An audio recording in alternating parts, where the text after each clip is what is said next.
Bismillahirrahmanirrahim. Assalamu alaikum, legal and curious minds. It's Muhammad Yaqub Qazi Faisal, Advocate High Court, and I'm thrilled to have you back on knowledge of law. In our previous lectures, we delved into magisterial and summary trials, providing you with valuable insights into the basics of the judicial process. So, today we are talking it up a notch as we explore trial of session in High Court. Get ready to explore the intriguing layers of this essential legal procedure. Let's dive in. अच्छा जी, सबसे पहले मैं आपको ये बताता चलूँ कि जो सेशन कोर्ट का ट्रायल और जो मजिस्ट्रेट का ट्रायल है वो काफ़ी हद तक सेम है, मींस दोनों में थोड़ा सा ही डिफरेंस है। अब जो सेशन कोर्ट का ट्रायल है उसकी 11th सेक्शन स्टार्ट होती है सेक्शन 265A। इनमें अमेंडमेंट के बाद ऐड किया गया था। सो अब सेक्शन 265A को स्टार्ट करते हैं।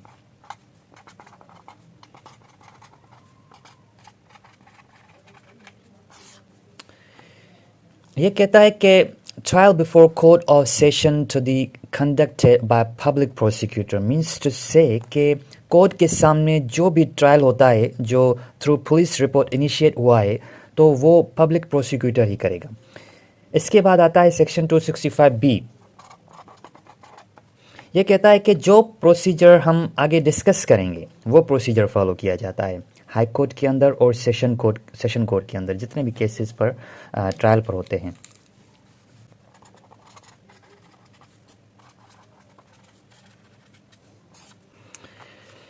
अब हमारा जो एक्चुअल ट्रायल है वो स्टार्ट होता है सेक्शन 265C से। ये सेक्शन डील करता है supply of statement and documents to the accused.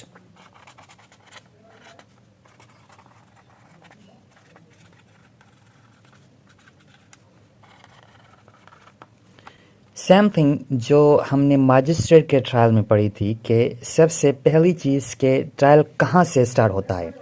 सबसे पहले अक्यूज को डॉक्यूमेंट प्रोवाइड किए जाते हैं। इस सेक्शन में भी ये बात की गई है कि वो केसेस जो पुलिस रिपोर्ट से स्टार्ट होते हैं उसमें पुलिस की ये ड्यूटी है, पुलिस ड्यूटी बाउंड है कि वो फ्री ऑफ कॉस्ट अक्यूज को तमाम डॉक्यूमेंट्स प्रोवाइड करेगी। पुलिस रिपोर्ट यानी कि जो एफआईआर लॉज होती है हुई है उसके केस में पुलिस की जिम्मेदारी है, और अगर कोई कंप्लेंट की गई है तो कंप्लेनेंट की जिम्मेदारी है कि वो बगैर किसी मुआवजे के बगैर किसी रकम के अक्यूज़ को तमाम डॉक्यूमेंट्स की कॉपी प्रोवाइड करेगा। और वो कौन कौन से डॉक्यूमेंट्स होते हैं? पहली हमारी एफआईआर आती है।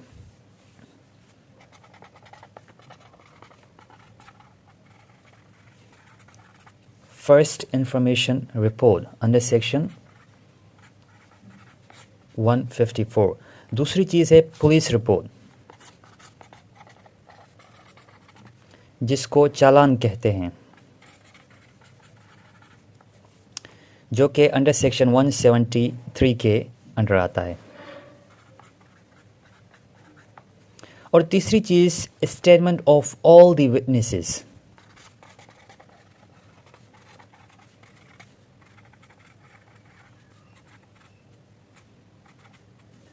वन 164 और 161 के स्टेटमेंट हैं जितने भी विटनेसेस की। सेक्शन 164 आपको पता है कि मजिस्ट्रेट के सामने कन्फेशन है और सेक्शन 161 पुलिस का बयान है। सो इन तमाम स्टेटमेंट की एक एक कॉपी अक्यूज्ड को दे दी जाएगी। उसके बाद 4th नंबर पर क्या बताया गया है कि जो भी इंस्पेक्शन नोट आईओ ने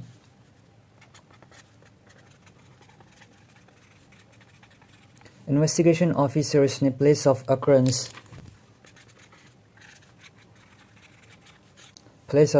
क्या है, जहां पर ऑफेंस कमिट हुआ था वहां जाकर उसने जो पहली चीज़ रिकॉर्ड की थी वो उस चीज़ की एक कॉपी प्रोवाइड करेगा। किसको? अक्यूज्ड को। एफआईआर के केस में पुलिस देगी, कंप्लेंट के केस में कंप्लेनेंट देगा। एंड रिमेंबर वन थिंग कि all these documents are to be giving to you within 7 days, because वो कोर्ट में आकर अपना डिफेंस कर सके। 7 days में देनी पड़ती है, ठीक है। उसके बाद आता है हमारे पास section 265D।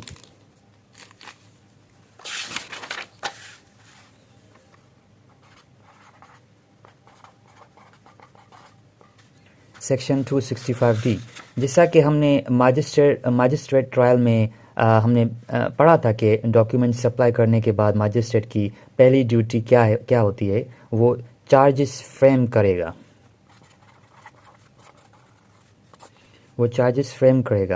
The first duty of magistrate is to frame the charges. Framing of charge में क्या होता है कि बाकायदा उस ऑफेंस के बारे में लिखा जाता है जिस पर अक्यूज्ड को एलिगेशंस लगाए हैं। तो ये सेक्शन 265D सेशन कोड के ट्रायल में क्या कह रहा है? When charges are to be framed.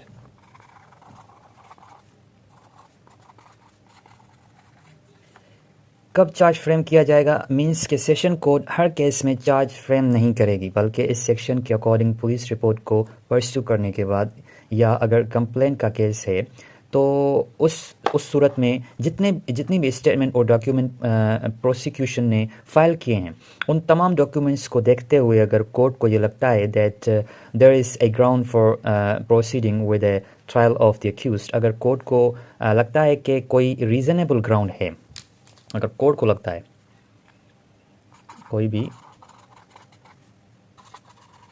Reasonable ground है कि अक्यूज्ड को ट्रायल के लिए ले जाया जाए, तो उस सूरत में फिर कोर्ट क्या करेगी? Court shell frame in writing a charge against the accused. फिर वो एक रिटन फॉर्म में एक चार्ज फ्रेम करेगी अक्यूज्ड के ख़िलाफ़। सिंपल वे में अगर मैं आपको बताऊं कि अगर कोर्ट सेटिस्फाइड है कि वाकई कोई ग्राउंड एग्जिस्ट कर रहा है जिसमें किसी शख्स को कन्विक्ट किया जा सकता है, तो फिर ही वो चार्ज फ्रेम करेगी, अदरवाइज़ वो केस को वहीं पर ख़त्म कर देगी। अब चार्जेस फ्रेम हो गए, उसके बाद हमने क्या पढ़ा था? चार्ज फ्रेम होने के बाद दो सिचुएशन अराइज होती हैं। सो इसमें नेक्स्ट हमारे पास सेक्शन 265E ये सेक्शन डील करता है प्ली के साथ। प्ली बेसिकली किसको कहते हैं? मुवक्किफ को कहते हैं। मींस अक्यूज जो कि कोर्ट के अंदर अपना मुवक्किफ दे रहा है रिगार्डिंग दी कन्फेशन। अब चार्जेस फ्रेम हो गए, दो सिचुएशन अराइज हुई। मजिस्ट्रेट के ट्रायल में हमने कहा या तो प्लीड गिल्टी करेगा या तो नॉट प्लीड गिल्टी करेगा। Same is the case with the trial of the session court. जब चार्जेस फ्रेम हो जाएंगे तो वो जो चार्ज फ्रेम हुआ है उसको पढ़ कर सुनाया जाएगा और एक्सप्लेन किया जाएगा अक्यूज को कि आपके ख़िलाफ़ इस ऑफेंस के चार्ज लगाया गया है, और फिर उससे पूछा जाएगा क्या आप इस चीज़ को एडमिट करते हो कि आप गिल्टी हो, आपने ऑफेंस कमिट किया है, या आप अपना डिफेंस करना चाहते हो। तो अगर अक्यूज प्लीड गिल्टी कर लेता है, अगर वो इकबाल जुर्म कर लेता है, तो उस सूरत में कोर्ट क्या करेगी? इसका ये एतराफ़ जुर्म, इकबाल जुर्म रिकॉर्ड करेगी और फिर अपनी डिस्क्रिशनरी पावर्स को यूज़ करते हुए वो इस अक्यूज्ड को कन्विक्ट कर देगी, मींस उसको सज़ा सुना देगी। ये तो हो गई पहली सिचुएशन। दूसरी सिचुएशन में क्या है कि अगर वो प्लीड गिल्टी नहीं करता फिर क्या होगा? नेक्स्ट हमारा जो सेक्शन है वो है सेक्शन 265F। ये डील करता है एविडेंस फॉर प्रोसिक्यूशन।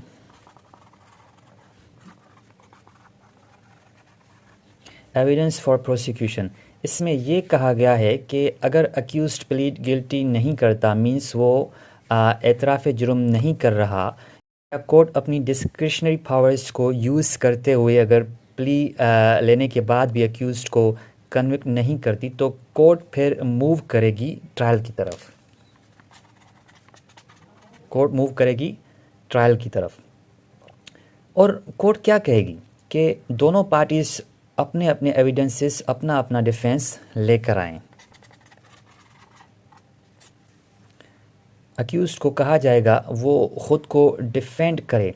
कोर्ट क्या करेगी? पब्लिक प्रोसिक्यूटर से या in case of the complaint वो कंप्लेनेंट से ये कहेगी कि वो उन तमाम विटनेसेस के नाम कोर्ट को प्रोवाइड करें जो कि फैक्ट्स ऑफ द केस से वाकिफ़ हैं।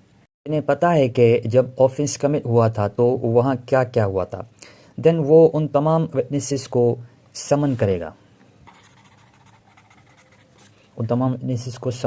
कि वो आएँ और अपना अपना जो एविडेंस है वो रिकॉर्ड करवाएं। और फिर आगे आगे सेक्शन में क्या कहा गया है कि कोर्ट उन विटनेसेस में से किसी ऐसे को समन करने से रिफ्यूज़ भी कर सकती है, समन करने से रिफ्यूज़ भी कर सकती है। अगर कोर्ट को ये लगता है कि उस विटनेसेस को बुलाने से केस में डिले हो रहा है या फिर जस्टिस प्रोवाइड नहीं होगा, तो फिर वो इस चीज़ को भी इन रिटन बताएगी और उसको बुलाने से इनकार कर देगी, मीन्स उसको समन नहीं भेजा जाएगा। फर्दर जब विटनेसेस को एग्जामिन कर दिया जाएगा, प्रोसिक्यूशन के या अगर अक्यूज का कोई है, जब ये एविडेंसेस रिकॉर्ड कर दिए जाएंगे, जब ये कंक्लूड हो जाएगी कि उसके बाद अक्यूज से ये पूछा जाएगा कि whether he wants to adduce the evidence.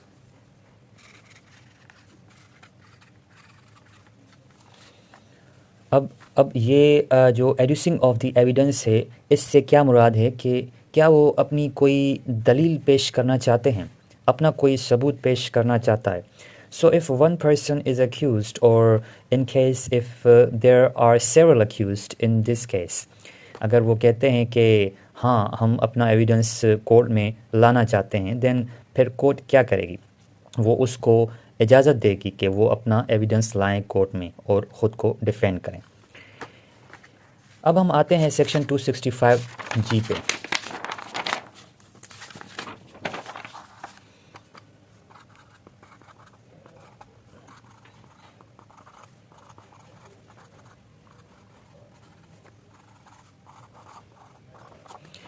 Section 265G, summing up by prosecutor and defence. Summing up से क्या मुराद है? Final arguments. अब इस सेक्शन में क्या कहा गया है कि अगर उन तमाम केसेस में जहां पर अक्यूज्ड कोई एक बंदा या उस केस में जहां पर बहुत सारे अक्यूज्ड हैं, अगर वो अपने डिफेंस में कोई भी एविडेंस नहीं लाते, तो कोर्ट क्या करेगी? प्रोसिक्यूशन एविडेंसेस कंप्लीट होने के बाद, मींस जब प्रोसिक्यूशन के विटनेसेस को एग्जामिन कर लिया कोर्ट ने, जब प्रोसिक्यूशन के विटनेस को एग्जामिन कोर्ट ने कर लिया, तो फिर वो प्रोसिक्यूटर को कहेगी कि अब वो अपना केस समाप्त कर दे, मींस वो अपने फाइनल आर्ग्यूमेंट्स दे दे।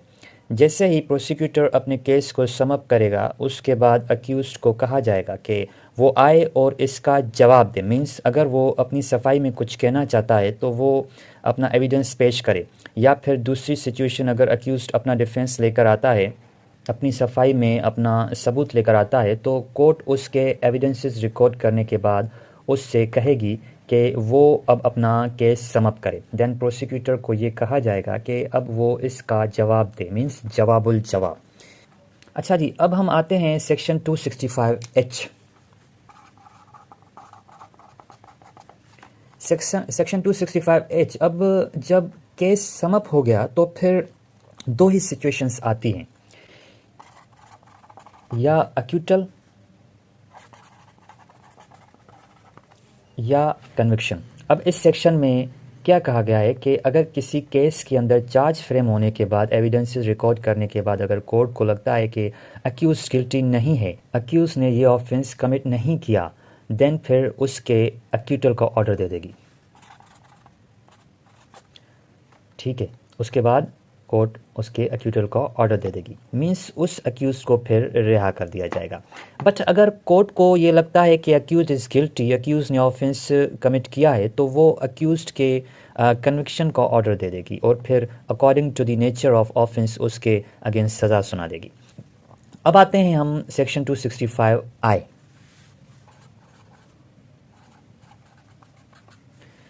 सेक्शन 265I जो डील करता है प्रीवियस कन्विक्शन।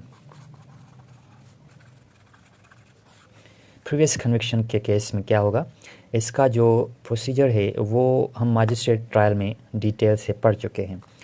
सिंपली क्या है कि अगर केस के अंदर अक्यूज प्रीवियसली कन्विक्टेड है, तो प्रीवियस कन्विक्शन रिलेवेंट होगी और प्रीवियसली कन्विक्शन के बेस पे अक्यूज की पनिशमेंट को इन्हेंस कर दिया जाएगा। लेकिन अगर अक्यूज्ड प्रीवियसली कन्विक्टेड नहीं है, देन उस सिचुएशन में उसकी सज़ा को एक्सटेंड नहीं किया जाएगा, उसकी सज़ा कम होगी और उसी ऑफेंस के अकॉर्डिंग होगी। जो उसने कमिट किया है। अब हम आते हैं सेक्शन 265J। ये किसके साथ डील करता है? Statement under section 164 admissible.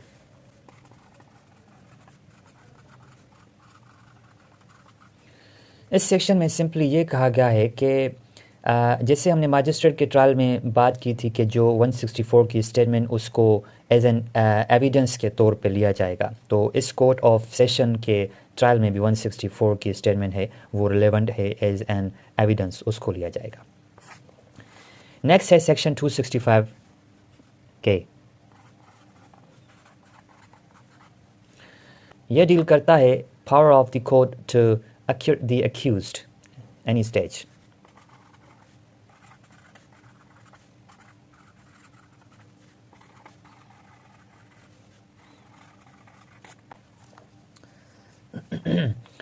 Same thing जो मैजिस्ट्रेट के ट्रायल में बात की थी, वहाँ मैजिस्ट्रेट के पास पावर थी, यहाँ सेशन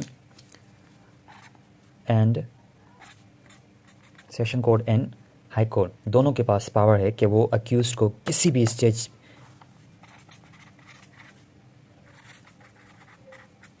स्टेज पे रिहा कर सकती है, अगर केस को सुनने के बाद ये, या अगर before framing of the charge frame होने से पहले, या फिर after framing of the charge frame होने के बाद, या फिर before the recording of the evidence.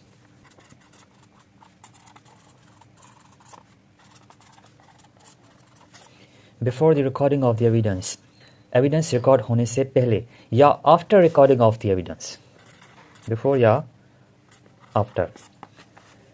Evidence record करने के बाद अगर सेशन कोर्ट या हाई कोर्ट को ये लगता है कि कोई भी रीज़नेबल ग्राउंड नहीं है जिसके थ्रू अक्यूज्ड को कन्विक्ट किया जाए, तो फिर वो अक्यूज्ड की रिहाई का हुक्म दे देगी और अक्यूज्ड को अक्यूट कर देगी। तो ये सिंपल था session court and high court का ट्रायल। अच्छा जी, अब अगर हम इस लेक्चर को समराइज़ करें तो simply session court and high court का ट्रायल क्या है। सबसे पहले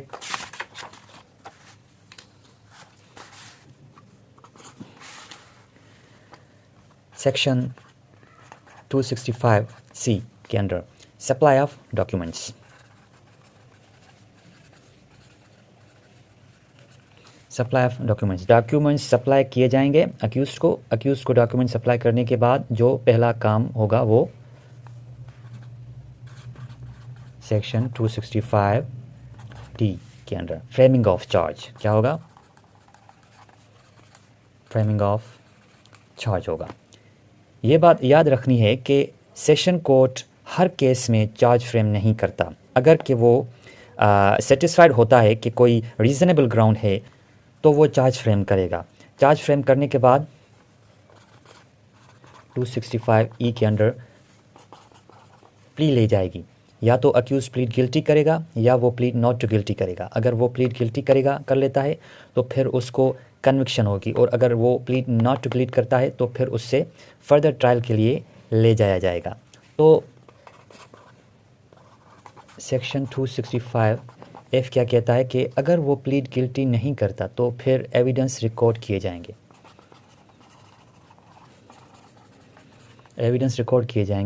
प्रोसिक्यूशन साइड से भी एंड अक्यूज की साइड से भी।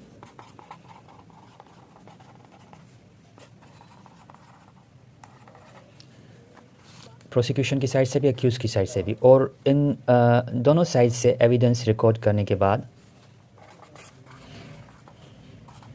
सेक्शन 265G क्या कहता है कि फिर दोनों तरफ से जितने भी एविडेंसेस रिकॉर्ड हुए हैं, कोर्ट कहेगी कि वो अपने अपने फाइनल आर्ग्यूमेंट्स दे और अपने केस को सम अप करें, और जब वो अपने केस को सम अप कर देंगे देन सेक्शन 265H के अंडर अक्यूटल या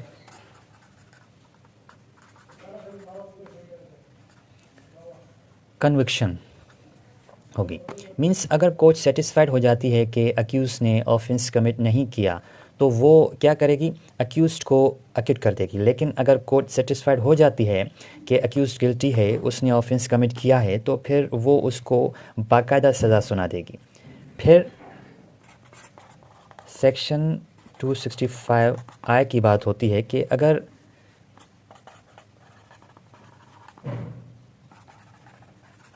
प्रीवियसली कन्विक्शन का कोई केस है तो उसकी रेलेवेंसी होगी। प्रीवियस कन्विक्शन में अक्यूज़ को क्या किया जाएगा, उसकी सज़ा को बढ़ा दिया जाएगा अगर वो प्रीवियसली कन्विक्टेड है। लेकिन अगर वो प्रीवियसली कन्विक्टेड नहीं है तो फिर उसकी सज़ा को बढ़ाया नहीं जाएगा। फिर सेक्शन 265J की बात की, जिसमें हमने कहा कि जो 164 की स्टेटमेंट है,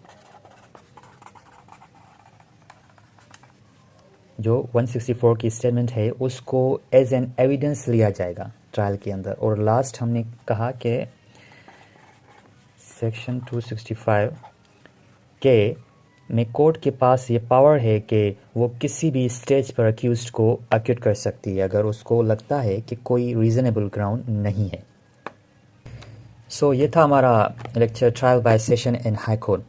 सो उम्मीद है आपको समझ में आया होगा। इंशाल्लाह मिलते हैं नेक्स्ट वीडियो में। अल्लाह हाफिज़।